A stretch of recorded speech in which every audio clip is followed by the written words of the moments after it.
Good morning to all of the students. तर मागच्या लेक्चरमध्ये आपण पोटॅन्शियोमीटर पाहिला की जो एका प्रिन्सिपलवर वर्क होतो. ते प्रिन्सिपल आपण प्रूव्ह केलं आणि बघितलं काय principle. Potential difference across any 2 points of the wire is directly proportional to length of the wire in between the 2 points. Length of wire in between that 2 points, that is V is proportional to L. V is proportional to L. त्याचबरोबर पोटॅन्शियोमीटरचं एक पोटॅन्शियोमीटर मध्ये आपण एक definition केली. Potential gradient, the potential per unit length of that potentiometer wire is nothing but potential gradient, जे volt पर metre मध्ये आपण major करतो. त्याचबरोबर त्याचे ऍप्लिकेशन काय पाहिलेत आपण पोटॅन्शियोमीटरचे. त्यातलं पहिलं ऍप्लिकेशन पाहिलं आपण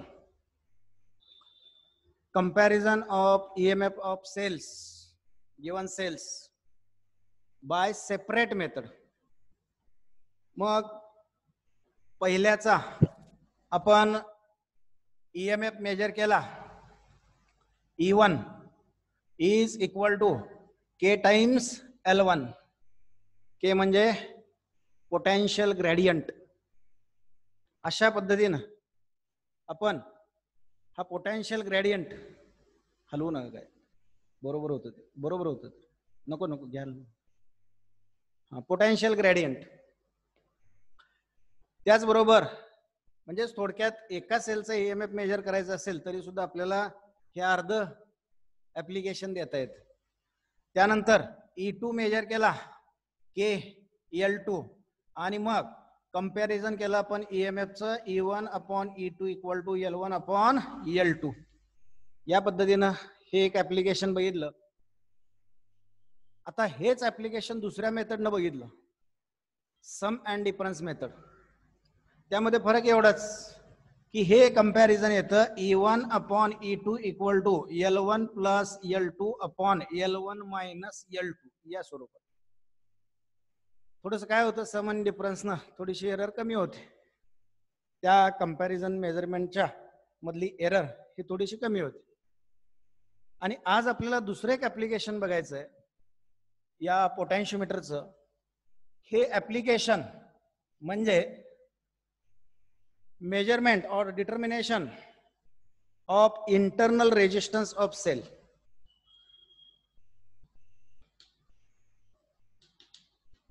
Determination of internal resistance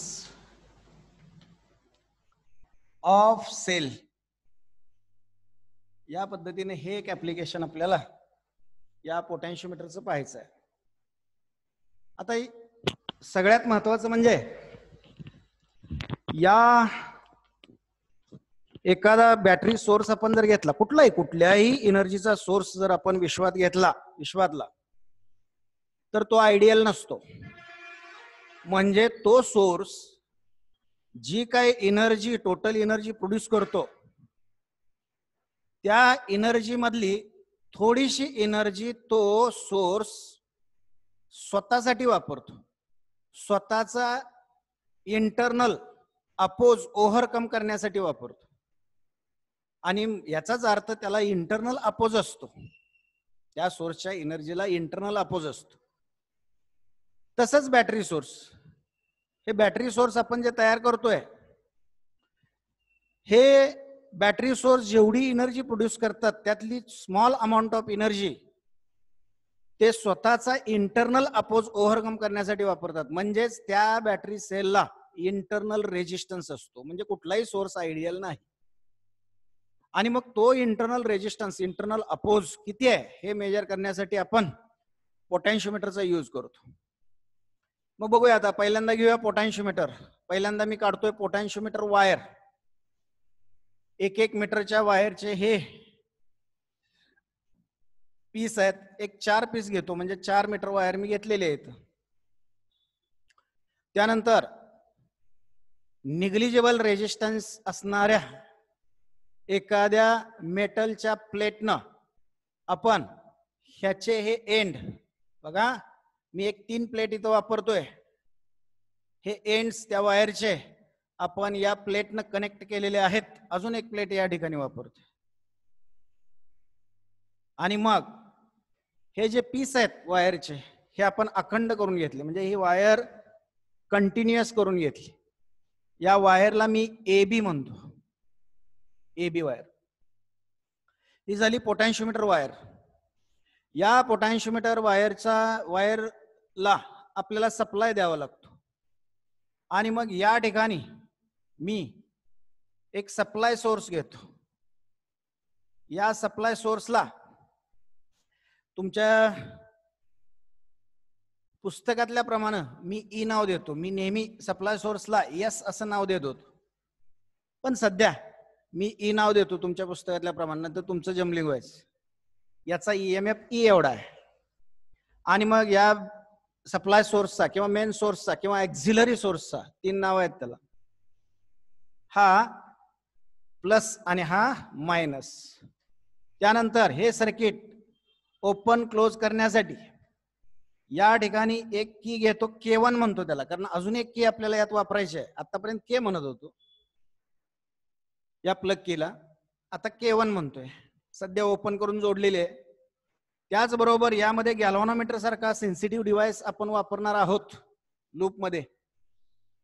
आणि मग या सर्किटमधून जाणारा करंट हा थोडासा कंट्रोल्ड स्वरूपाचा असला पाहिजे, नाहीतर सेन्सिटिव्ह डिव्हाइस डॅमेज होऊ शकतं. म्हणून त्यातला करंट कंट्रोल करण्यासाठी या ठिकाणी एक रिओस्टॅट मी टाकतोय, त्याला RH असं म्हणतो. रिओस्टॅटची 2 फिक्स टर्मिनल नेहमी सांगतोय मी, त्यातलं एक इथं मी कीला कनेक्ट केलंय, एक सोडून दिलंय. आणि मग आता हे B टर्मिनल या रिओस्टॅटच्या 3ऱ्या म्हणजेच व्हेरिएबल टर्मिनलला जोडतोय. झाला बघा हा आपला पोटॅन्शिओमीटर तयार. आता ज्या बॅटरीचा इंटरनल रेजिस्टन्स मेजर करायचा आहे, ज्या बॅटरीचा इंटरनल रेजिस्टन्स तुम्हाला मेजर करायचा आहे, तो बॅटरी सोर्स या ठिकाणी मी दाखवतोय लूप मध्ये जोडतोय. तो सोर्स जोडत असताना त्याचा EMF E1 आहे, इथं लिहितोय. EMF त्याचा E1 एवढा आहे. तो सोर्स कनेक्ट करत असताना नेहमी लक्षात ठेवायचं, त्या सोर्सचा पॉझिटिव्ह टर्मिनल इकडे आला पाहिजे. हा ड्रॉबॅक आहे पोटॅन्शिओमीटरचा. Positive terminal must of this loop EMF must be towards the positive terminal of main source. म्हणजे या दोघांचा पॉझिटिव्ह सोर्स एकत्र आला पाहिजे. त्यानंतर या ठिकाणी डायरेक्ट वापरतो गॅल्व्हॅनोमीटर, त्याचा रेजिस्टन्स आहे G आणि त्याला दाखवतोय G न. आणि दुसरं टर्मिनल गॅल्व्हॅनोमीटरचं जोडलं जॉकी J ला, ते सध्या बाजूलाच ठेवलंय, आता सध्या कनेक्ट केलेलं नाही. आता या बॅटरीचा जो इंटरनल रेजिस्टन्स आहे तो मी या ठिकाणी दाखवतोय बघा. इंटरनल रेजिस्टन्स जो तुम्ही मेजर करायला निघालाय त्याला स्मॉल r म्हणतो. हा स्मॉल r इंटरनल रेजिस्टन्स बॅटरीच्या आतमध्ये असतो बरं का, आपण दाखवताना मी बाहेर दाखवतो. आता अजून थोडंसं या सर्किटमध्ये आपल्याला चेंज घ्यायचं आहे. या लूप मध्ये या बॅटरीला पॅरलल, बॅटरी सोर्सला पॅरलल, E1 या बॅटरी सोर्सला पॅरलल अशा स्वरूपात मी आणखी एक रेजिस्टर की ज्याची व्हॅल्यू कॅपिटल R एवढी आहे, हा रेजिस्टर एक कनेक्ट करणार आहे. आणि तो रेजिस्टर एका पार्ट मध्ये मला सर्किट मध्ये घ्यायचा आहे आणि एका पार्ट मध्ये त्याला डिस्कनेक्ट करायचं आहे. त्यासाठी अजून एक प्लग की मी या ठिकाणी टाकतोय, त्या प्लग कीला K2 असं म्हणतो. या ठिकाणी K1 म्हटलं, इथं या प्लग कीला मेन, इथं एक प्लग की टाकली आणि या प्लग कीचं दुसरं टर्मिनल या ठिकाणी मी जोडतोय. म्हणजे या आपल्या लूप मध्ये आणखी एक लूप तयार झालं. त्या लूपला पण मी नेम देतोय PQ, R नको द्यायला, R रेजिस्टन्स घेतलाय, PQST. हे एक लूप तयार झालंय बघा, PQST अशा पद्धतीने एक लूप तयार झाले. हे झालं बघा टोटल सर्किट. बॅटरीचा इंटरनल रेजिस्टन्स E1 या EMF असणाऱ्या बॅटरीचा इंटरनल रेजिस्टन्स मेजर करण्यासाठी मी अशा पद्धतीने एक सर्किट घेतलंय. करेक्ट दिसतंय का बघा? लक्षात आलं? आता आपण हा बॅटरीचा इंटरनल रेजिस्टन्स काय करूया, मेजर करूया. कसा करायचं बघा. त्यासाठी मी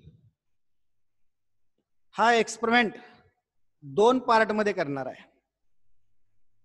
त्यापैकी पहिला पार्ट फर्स्ट म्हणतो मी. Part first. या पार्ट फर्स्ट मध्ये मी काय करणार आहे, ही मेन प्लग की K1 मेन सोर्सच्या सिरीज मध्ये असणारी प्लग की K1 मी क्लोज करणार आहे. K1 close. K1 क्लोज केल्याबरोबर K1 क्लोज केल्याबरोबर हा मेन सोर्स स्वतःचा पोटेन्शियल डिफरन्स जो कंट्रोल्ड स्वरूपात असेल, इतर रिओस्टॅट मध्ये काही रेजिस्टन्स आपण ठेवलाय, आणि मग कंट्रोल्ड पोटेन्शियल डिफरन्स या एबीच्या अक्रॉस हा बॅटरी सोर्स अप्लाय करतो, आणि मग त्या पोटेन्शियल डिफरन्स मुळे एक आय एवढा करंट या पोटॅन्शियोमीटर वायर मधून या ए पासून बी कडे या डायरेक्शन मध्ये ए टू बी अशा पद्धतीनं हा करंट त्यानंतर रिओस्टॅट मधून प्लग की मधून या बॅटरी सोर्स मधून अशा पद्धतीनं हा आय एवढा करंट या सर्किट मधून फ्लो होतो. आणि मग या बॅटरीच्या या पोटॅन्शियोमीटर वायरच्या एका युनिट लेंथच्या 2 टर्मिनल पॉइंट्स मध्ये आपण जर पोटेन्शियल डिफरन्स बघितला तर तो एक कॉन्स्टंट स्वरूपाचा असतो. त्यालाच आपण म्हणतोय पोटेन्शियल ग्रेडियंट. त्याला काय म्हणतोय, पोटेन्शियल ग्रेडियंट. त्याला आपण के या अक्षराने दाखवतोय, पोटेन्शियल ग्रेडियंट. आता बघा इथं मात्र पहिल्या पार्ट मध्ये K2 ही की ओपन ठेवायची. K2 ही की ओपन ठेवली मी, ही फक्त क्लोज केली. इथं पॉइंट दाखवलाय बघा. ही मात्र फर्स्ट पार्ट मध्ये ओपन ठेवली. याचा अर्थ असा, ज्या अर्थी आपण K2 ओपन ठेवतोय त्या अर्थी या रेजिस्टन्सला आपण सर्किट मध्ये घेत नाही. इथं सर्किट झालं डिस्कनेक्ट. म्हणजे आपल्या पोटॅन्शियोमीटरच्या लूप मध्ये फक्त काय राहिलं बघा, ए पी हा बॅटरी सोर्स, त्याचा हा इंटरनल रेजिस्टन्स सहित, त्यानंतर हा गॅल्व्हनोमीटर आणि जॉकी. म्हणजे हा एक्सटर्नल रेजिस्टन्स आर या लूप मध्ये सध्या येत नाही. म्हणजे फक्त बॅटरी सोर्स आहे या लूप मध्ये आणि गॅल्व्हनोमीटर. हे लक्षात घ्या. म्हणजे आता सध्या लूपची 2 टर्मिनल बघितली, ए आणि जे किंवा J1 म्हणतो मी त्याला. ए आणि J1 यामध्ये फक्त या बॅटरीचा EMF आहे. आता काय करायचं बघा, ही जॉकी या ए पॉइंटच्या अगदी जवळ या ठिकाणी टच केली. हे बघा या ठिकाणी टच केली जॉकी. हा J1 पॉइंट इथं आहे आता सध्या. टच केल्याबरोबर या ए आणि J1 या 2 पॉइंट मध्ये या मेन सोर्सचा म्हणजे या ऑक्झिलरी बॅटरीचा जो पोटेन्शियल डिफरन्स आहे, हा पोटेन्शियल डिफरन्स इथं खाली लिहायला दिसतंय नाही ना,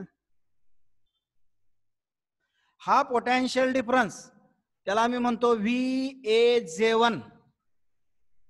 काल P1 पॉइंट म्हणत होतो, वाटल्यास तुमचं जमलिंग टाळण्यासाठी P1 घेऊया आपण पॉइंट. हा P1 म्हणजे इथं पोटेन्शियल डिफरन्स आला VAP1, कालच्या सारखंच, पाठीमागच्या सारखंच. हा जो पोटेन्शियल डिफरन्स आहे या 2 पॉइंट मधला ऑक्झिलरी बॅटरीचा, आणि याच 2 पॉइंट मध्ये ए आणि P1 याच 2 पॉइंट मध्ये या लूप मध्ये असणाऱ्या या बॅटरीचा जो EMF आहे E1, यांच्यामध्ये अशा पद्धतीनं रिलेशन असतं. E1 म्हणजे EMF in the loop is greater than VAP1 म्हणजे या बॅटरीचा पोटेन्शियल डिफरन्स.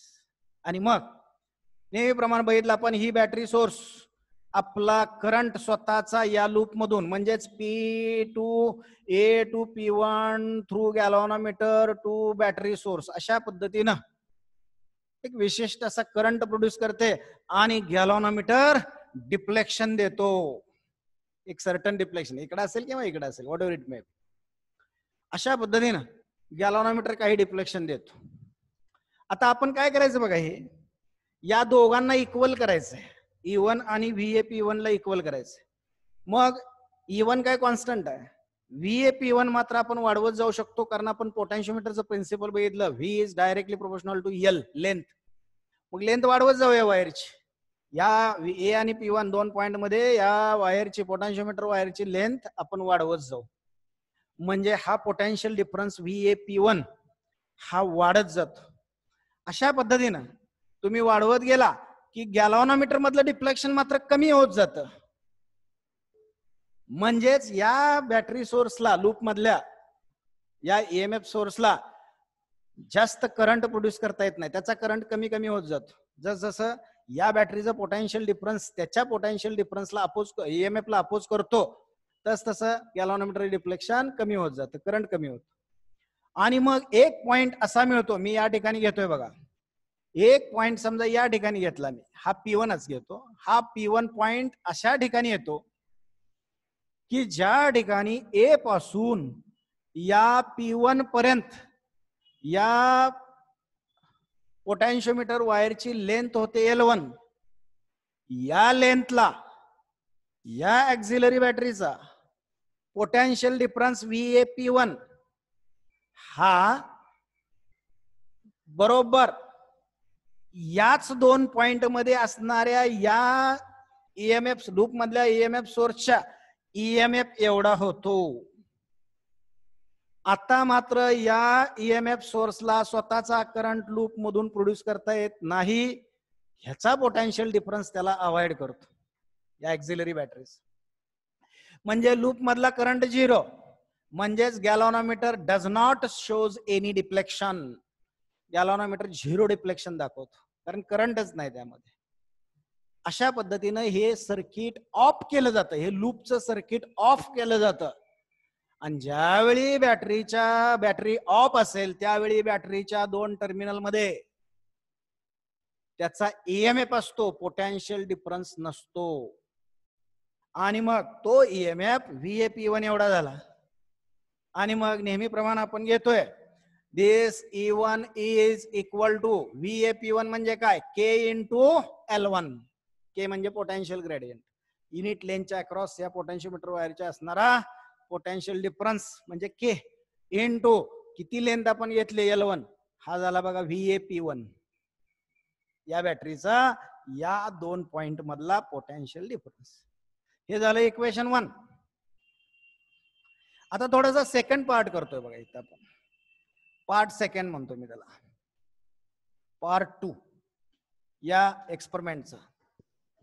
आता परत एकदा जॉकी मी बाजूला घेतली, इथं आता टच केलेली नाही. आता मी या पार्ट मध्ये काय करतोय बघा, ही K1 क्लोज आहेच, आता K2 सुद्धा क्लोज करतो. मग इथं लिहिताना असं लिहितो K1 and K2 are close, दोन्ही क्लोज आहेत. आता K2 क्लोज करतोय, या ठिकाणी दाखवतो मी. K2 क्लोज केली की काय होतं बघा, हा जो बॅटरी सोर्स आहे EMF सोर्स, तो सोर्स स्वतःचा एक करंट या एक्सटर्नल रेजिस्टन्स R मधून प्रोड्यूस करतो. अशा पद्धतीनं तो करंट या PTSQ अशा पद्धतीनं E1 मधून PT या रेजिस्टर मधून S मधून Q मधून अशा पद्धतीनं तो पास होतो. म्हणजे अजून जॉकी टच केलेली नाही, म्हणजे आता सध्या बॅटरी ऑन आहे, बॅटरी ही ऑन आहे. आणि ऑन असेल त्यावेळी या बॅटरीच्या दोन टर्मिनल मध्ये P आणि Q मध्ये त्याचा EMF नसतो, पोटेन्शियल डिफरन्स असतो. EMF नसतो, काय असतो, पोटेन्शियल डिफरन्स असतो. हे लक्षात घ्या. आता मी जॉकी टच केली A च्या जवळ P2 या पॉइंटला, मगाच्या पद्धतीनं हीच जॉकी वापरतोय बरं का, दुसरी नाही. ही जॉकी आपण आता या P2 ला टच केली, P2 या पॉइंटला. आता कंडिशन आपल्याला अशी मिळते की या ईएमएफ सोर्सचा पोटेन्शियल डिफरन्स, त्याला मी व्ही म्हणतो, हा पोटेन्शियल डिफरन्स ए आणि P2 या दोन पॉइंट मधला पोटेन्शियल डिफरन्स बघा, मी पूर्ण दाखवतो सर्किट, नाही तर तुमचं जमलिंग व्हायचं. आता जॉकी मी इथं टच केले P2 पॉइंटला, या दोन पॉइंट मधला या बॅटरीचा पोटेन्शियल डिफरन्स, आता ईएमएफ नाही, पोटेन्शियल डिफरन्स, आणि याच दोन पॉइंट मधला ऍक्झिलरी बॅटरीचा पोटेन्शियल डिफरन्स VA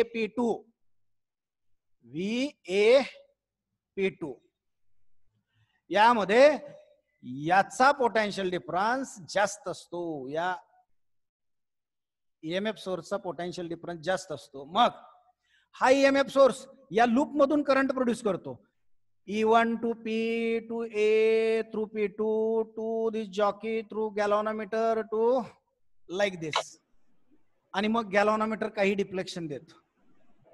आता तो रिझल्टंट करंट असतो बरं का, याचा याच्यामध्ये असणारा करंट आणि हा मेन करंट, याचा रिझल्टंट करंट या लूप मधून पास होतो आणि गॅल्व्हनोमीटर डिफ्लेक्शन देतो.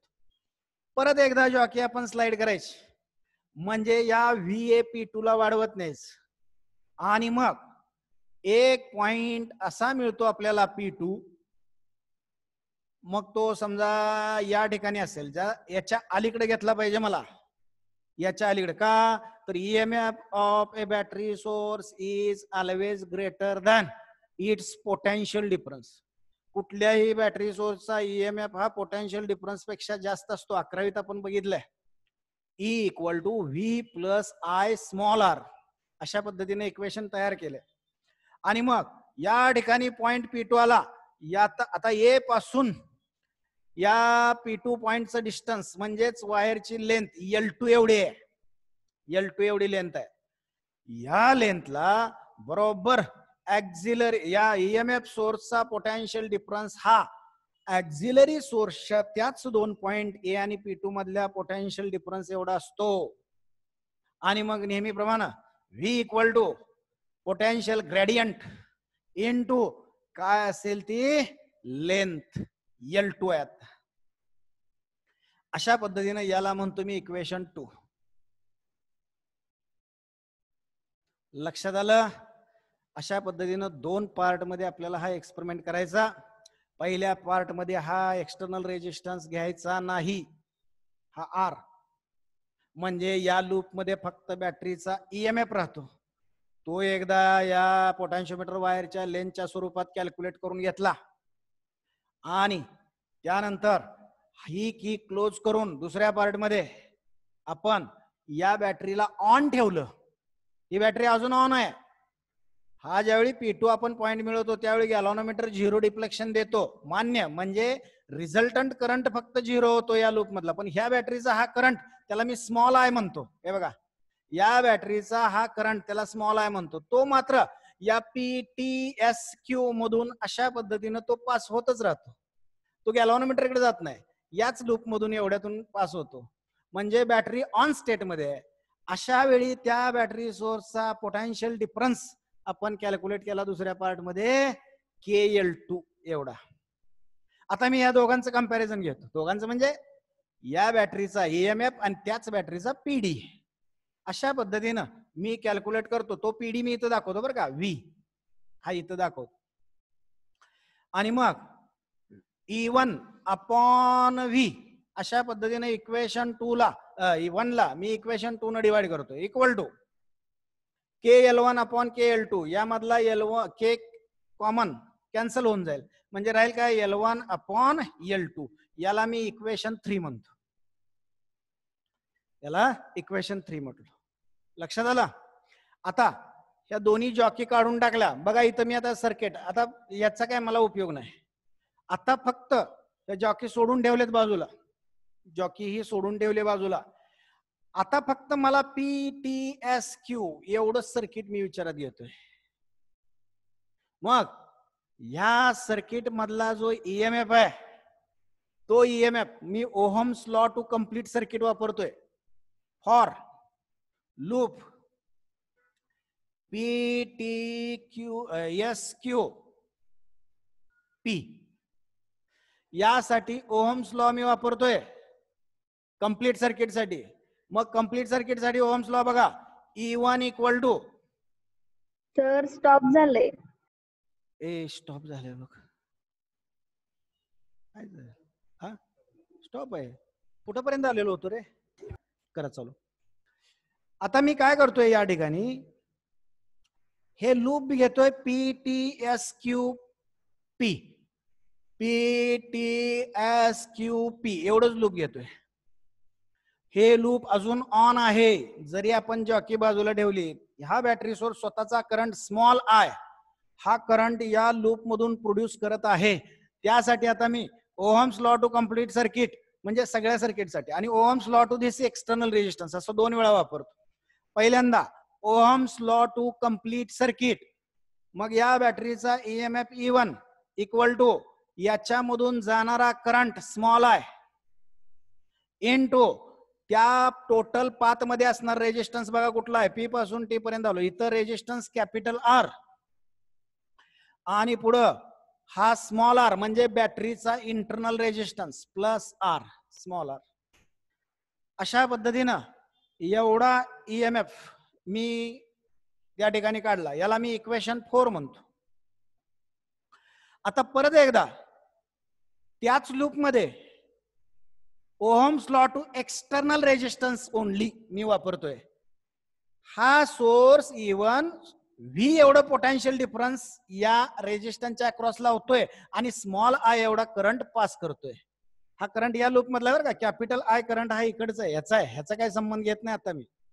आणि मग तो potential difference equal to Ohm's law to external resistance, current आहे स्मॉल आय इनटू रेजिस्टन्स आहे कॅपिटल आर, याला इक्वेशन 5 म्हणतोय.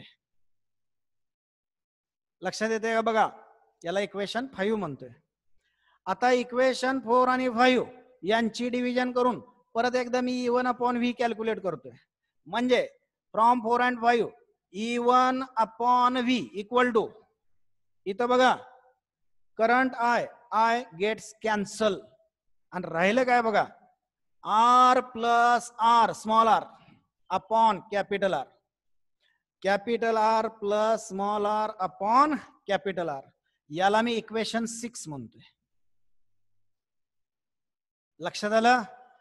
आता हे इक्वेशन 3 आणि इक्वेशन 6 या दोघांना जर ऑब्झर्व केलं तर तुमच्या लक्षात येईल की याच्या लेफ्ट हँड साइड सेम आहेत, म्हणजे राईट हँड साइड सुद्धा कशा असणार आहेत, सेम. मग घेऊन टाकतो मी बघा. मग R plus small R upon capital R equal to, पहिल्यांदा 6 इक्वेशनची राईट हँड साइड घेतली मी, आता मी राईट हँड साइड घेतोय 3 इक्वेशनची equal to L1 upon L2. जर प्लेट दिसले नाही, जरा इकडे घेऊन बघा नाही सर. बरं ठीक आहे, आता मी या बाजूला लिहितो बाळांनो, खाली आहे का नाही. आता या बाजूला लिहितोय बाळांनो, बघा इकडं इक्वेशन 6 आणि 3 मी इक्वेट करतोय. म्हणजे capital R plus small R upon capital R equal to L1 upon L2 बरोबर. आणि मग थोडस L2 ने इकडे मल्टिप्लाय करतो, L1 R ने इकडे मल्टिप्लाय करतो आणि आपल्याला स्मॉल आर काढायचा आहे, किंवा असं करा R ने डिवाइड करा इकडं. So 1 plus R upon R equal to L1 upon L2. हा प्लस 1 इकडे घेतोय म्हणजे R upon R equal to L1 upon L2 minus 1. आणि आता हा कॅपिटल आर पलीट टाकतोय, किंवा हे सॉल्व्ह करून घेऊया. हे सॉल्व्ह केलं L1 minus L2 upon L2,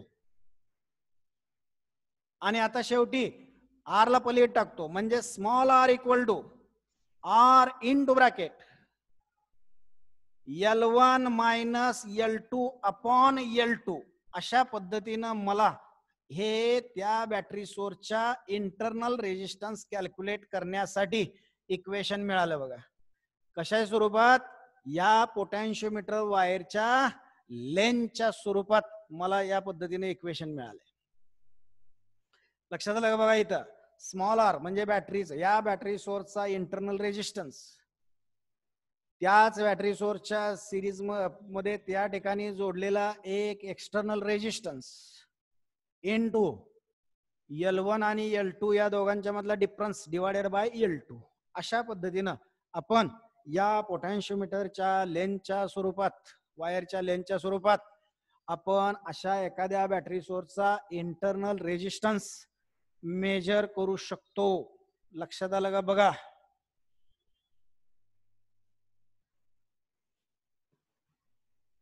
परत एकदा सांगतो, ऍप्लिकेशन महत्वाचं आहे. सर्किट तर आलं लक्षात तुमच्या? पहिल्या पार्ट मध्ये फक्त K1 क्लोज, K2 ओपन, म्हणजे या रेजिस्टरला सर्किट मध्ये कुठेही घेत नाही. जॉकेट टच करायची आणि L1 एवढ्या लेंथ वर असा एक पॉइंट मिळतो P1, की ज्यावेळी या बॅटरी सोर्सचा EMF आणि या एक्झिलरी बॅटरी सोर्सचा पोटेन्शियल डिफरन्स ए आणि P1 पॉइंट मधला दोघं इक्वल असतात, आणि मग या लूप मधला current 0, galvanometer shows null deflection. आणि मग इथं आपण इक्वेशन मिळवलं, E1 equal to VA P1, E1 काढला KL1 आपल्या प्रिन्सिपल प्रमाणे. यानंतर आपण पार्ट 2 केला. या पार्ट 2 मध्ये K1 क्लोज आहेच, K1 क्लोज आहेच, K2 ही क्लोज केली, म्हणजे या रेजिस्टन्सला आपण सर्किट मध्ये आणला, म्हणजे ही बॅटरी ऑन राहिली.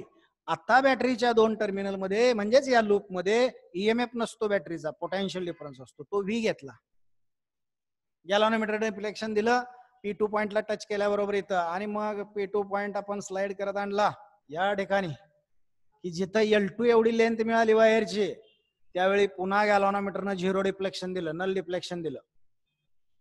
याचा अर्थ या बॅटरीचा त्या दोन टर्मिनल मधला पोटेन्शियल डिफरन्स हा ऑक्झिलरी बॅटरीचा त्याच दोन टर्मिनल ए आणि P2 मधला पोटेन्शियल डिफरन्स एवढा असतो. आणि मी V इक्वल टू KL2 आपल्या प्रिन्सिपल प्रमाणे या दोन इक्वेशनची मी डिव्हिजन घेतली. आता ह्यांचा सगळ्या ह्या बाकीच्या पोटेन्शिओमीटरचा विषय मिटला. मी एवढाच लूप घेतोय, PTSQ एवढंच लूप चर्चेला घेतलंय. त्यामध्ये एकदा ohm's law to complete circuit, त्यावेळी EMF येईल आणि टोटल रेजिस्टन्स येईल त्याच्या इंटरनल रेजिस्टन्स सहित, आणि एकदा ohm's law to external resistance only, म्हणजेच फक्त पोटेन्शियल डिफरन्स आणि एक्सटर्नल रेजिस्टन्स, करंट तोच आहे. आणि मग E1 अपॉन V काढला, हे दोन इक्वेट केले, इक्वेशन 3 आणि 6 इक्वेट केले, आणि आपण इंटरनल रेजिस्टन्स मिळवला. अशा पद्धतीनं हे एक पोटेन्शिओमीटरचं ऍप्लिकेशन आहे. आता अजून काय ऍप्लिकेशन आपण थोड्याशा पोटेन्शिओमीटर शॉर्ट स्वरूपात बघायचे आहेत.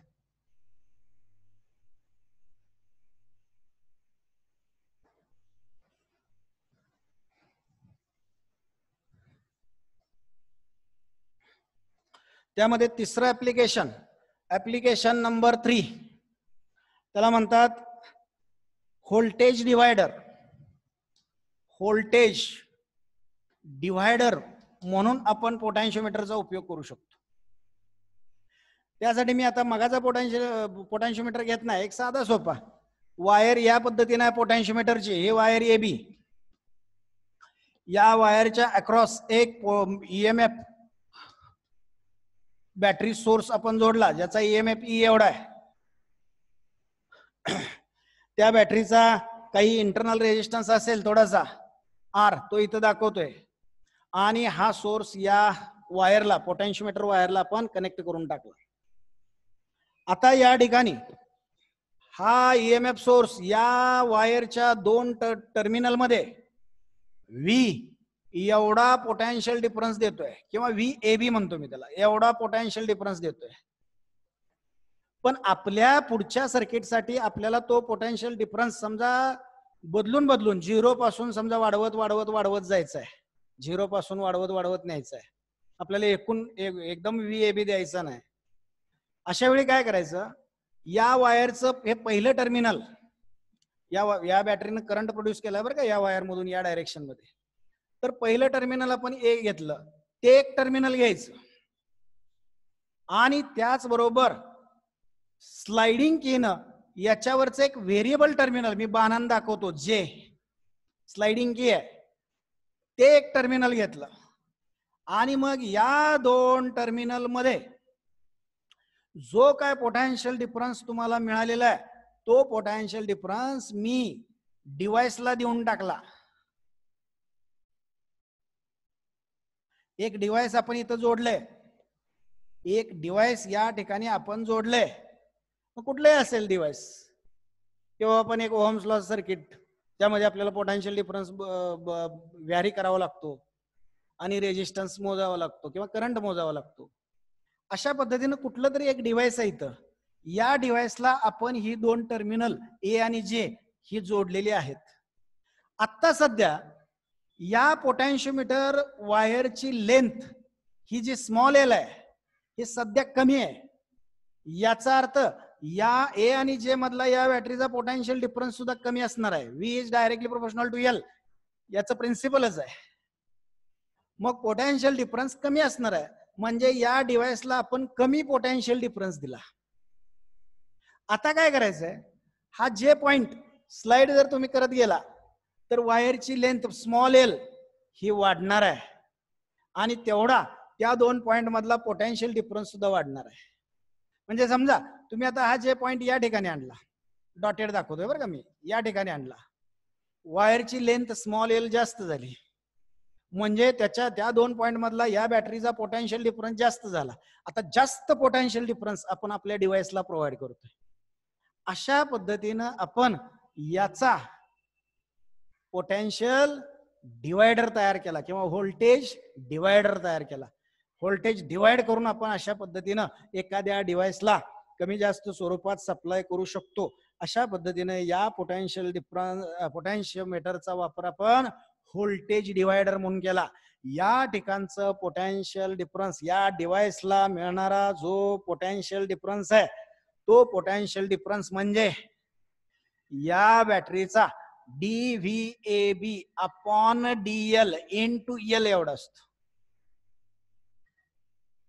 किंवा या ठिकाणी तुम्ही K वापरू शकता, K इंटू L एवढा असतो.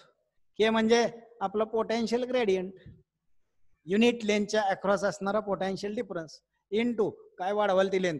अशा पद्धतीने आपण पोटेन्शियल VAB एवढं पूर्ण पोटेन्शियल काय 100 व्होल्ट समजा असेल, 100 मिली व्होल्ट, ते आपण एक 4 millivolt, 5 millivolt, 30 millivolt, 60 millivolt अशा पद्धतीनं बदलून बदलून वायरची लेंथ बदलून ही स्लाइडिंग की वापरून आपण डिवाइड करून देत असतो.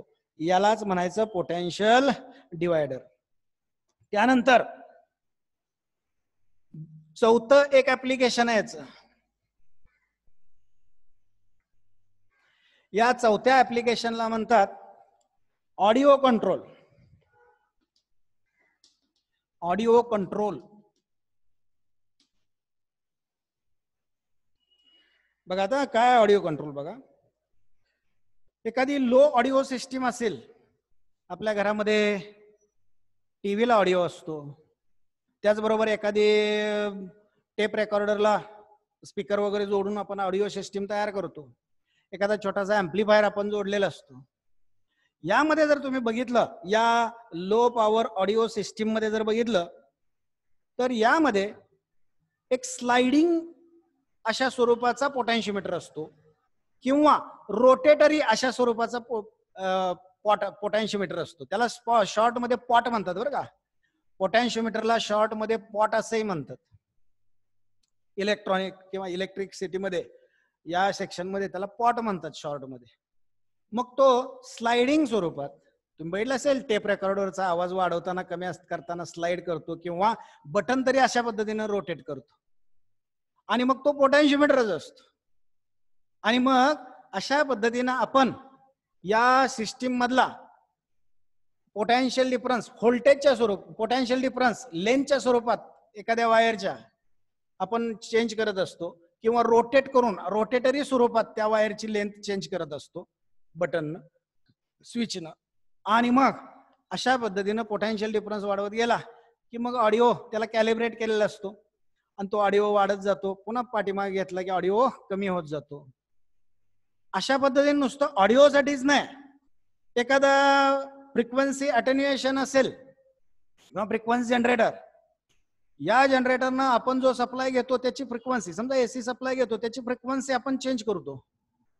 आता या फॅनला सुद्धा पॉटच जोडलेला आहे, तो पोटॅन्शिओमीटरच आहे बाळांनो. फॅनला जोडलेला तो पोटॅन्शिओमीटरच आहे.